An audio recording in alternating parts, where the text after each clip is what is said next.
Le primarie si fanno se si crede in una selezione della classe dirigente attraverso un bagno di democrazia.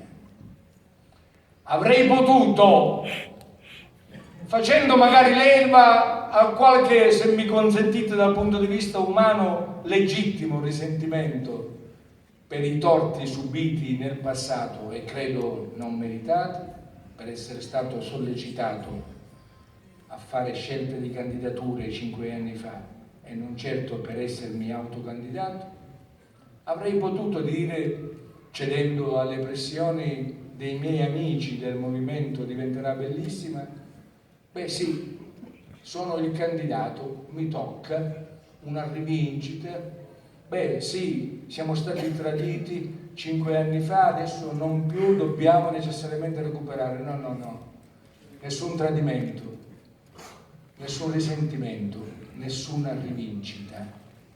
La politica si costruisce, se c'è, col sentimento. Se non c'è il sentimento, bisogna essere soltanto pragmatici.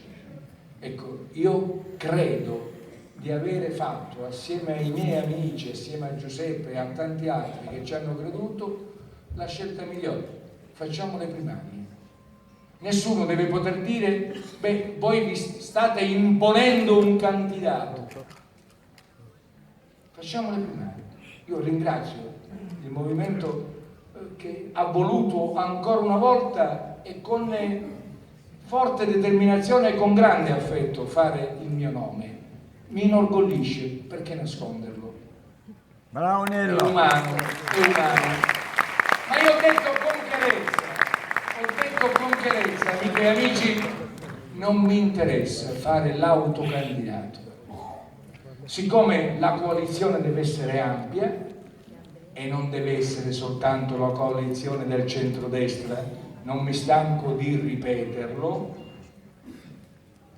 noi non dobbiamo fare l'errore di chiuderci nel fortino di presunti e ormai superati recinti ideologici.